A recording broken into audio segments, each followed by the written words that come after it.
না না না, কত করে নেওয়ার কথা? 384 টাকা মধুপুরে ভাড়া, আর মধুপুর থেকে ধনবাড়ি 20 টাকা, তো 400 টাকা। আপনার লোকজন দোকানে 700 করে ভাড়া নিচ্ছে। না, আমাদের এখান থেকে আমার সামনে বিনিময়ের একটা বাস 700 করে ভাড়া নিয়ে চলে গেল। আসে না। তাহলে আপনি কন্ট্রোল করতে পারতেছেন না আপনার বাস? স্যার, ও তো গাড়ির ভিতরে ঢোকে না। তাহলে গাড়ি ভিতরে না ঢুকে গাড়ি কিভাবে ওখান থেকে চলে যাচ্ছে? স্যার, আমরা তো ওটা দেখি। কেন গাড়ি এসে আপনার কাছে রিপোর্ট করে না না? না, আসে না। কয়টা বাস আপনার মোট? গাড়ি আছে স্যার, আমাদের থাকার এখন এখানে কয়টা থাকার কথা? গাড়ি গ্রামে রাস্তায় একটা আছে। টিকিট কি আপনার এখান থেকে কাটা হচ্ছে নাকি ওখান থেকে জনগণ উঠায় ভাড়া নিয়ে চলে যাচ্ছে?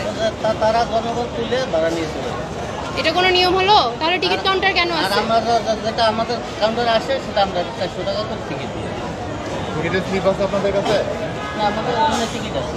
কত করে টিকিট বিক্রি করতেছেন দেখান তো? আমরা 400 টাকা দিই। দেখান, স্লিপ দেখান। ভাড়া চারটা দেখেন আর টিকিটের ইয়াগুলো দেখেন।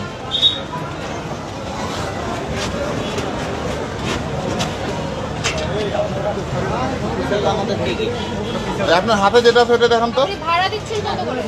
আমরা এটা ওবি, ওটা দেখেন, ওটা দেখেন। এটা ওবি, ওবি। যেগুলো টিকিট বিক্রি করছেন অলরেডি কোনো কপি নাই? স্যার এই যে মুরব্বীরা পাইছে, আমি আর দেখে গেছি মুরব্বী এনেছিলেন কত করে টিকিট বিক্রি করতেছেন? এই 380 টাকা। আপনি তো বললেন 400। 384 টাকা মধুপুরে ভাড়া, আর ওখান থেকে 10-20 টাকা কম দেয়, 400 কত করে বিক্রি করতেছেন? হ্যাঁ, আমরা ওই যে 400 পর্যন্ত দেওয়া হয় আর কি। তো 380 আমরা কাউন্টারতে দিলে 380 টাকা রাখি, আর যদি ওরা গাড়ির থেকেই করে তাহলে ওরা 400 টাকা রাখে।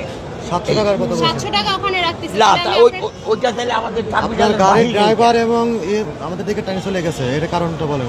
না, আমি ফোন দেন, ওনার ফোন দেন, যে গাড়ি স্টাফ আমাদের দেখে চলে গেছে। ও তাইলে আমি তো ওইটা বাহিরের ব্যাপার। কমপ্লেইন যে আপনার গাড়ি 700 করে ভাড়া নিচ্ছে, 400 টাকার ভাড়া। জি না, আমরা এই কাজ করি না, বাইরে আমাদের নলেজের বাহিরে। তাহলে এটা আপনাদের বাহিরে, বাসই তো ওখান থেকে গেল। ওইটা আমাদের টার্মিনালের ভিতর থেকে না, তাহলে ওইটা বাহির থেকে যেতে পারে। বাহিরে আপনার বাস আপনার টার্মিনালে না এসে আপনার অনুমতি ছাড়া চলে যাচ্ছে ওই আপনার তো বাস। বাহিরে আবার ডিউটি করার জন্য আমাদের রোড কমিটির থেকে কিছু লোক নির্ধারণ করা আছে। তাহলে ওরা রোড এটা চেক কমিটির করার। লোককে ডাকতেন, ফোন দেন। ফোন দেন, ডাকেন রোড কমিটির লোক। রোড কমিটির লোক ওই যে ওইখানে সব আছে বসা। হ্যাঁ ডাকেন। যান, ডেকে নিয়ে আসেন। বলেন যে মুখ্য আছে এটা দেখে নেন। আসেন বলেন না, আমাদের জন্য এটা পার্ট বাই পার্ট আপনার মেন করা আছে, সেট করা আছে জায়গায়। কোথায় কি সেট করা আছে আঙ্কেল? বাহিরের ডিউটির জন্য আপনার রোড কমিটির থেকে লোক দেওয়া আছে, আর আমরা কাউন্টারে মাস্টারি করে টিকিট দিই। আমরা এই গাড়ি আসলে আমরা টিকিট দিয়ে দেই, আর গাড়ি না আসলে ওর বাইরে থেকে কোথা থেকে গেলে ওইটা তো আর আমরা বলতে পারি না। এখানে আবার উপরে এখানে গাড়ি এসে রিপোর্ট তার করবে, মধ্যে আপনি টিকিট দিলে তারপর গাড়ি যাবে। আপনার অনুমতি ছাড়া আপনাকে না বলে গাড়ি কিভাবে ওখান থেকে চলে যাচ্ছে? রাস্তার মাঝখান থেকে যাত্রী উঠায় বেশি ভাড়া নিয়ে। ও এইটা আমি তো বলতে পারবো না, এটা আমার কি অপরাধ সেটা আমি বুঝতে পারি না। আপনি বুঝতে পারতেছেন না? না, জি না। এই যে আমার 5টা লোক আছে, হ্যাঁ। ওরা কি আমার সাথে কথা না বলে এখান থেকে চলে যাবে? হ্যাঁ, ঠিক আছে। তাহলে আমার ওই বাসটা তো আপনার।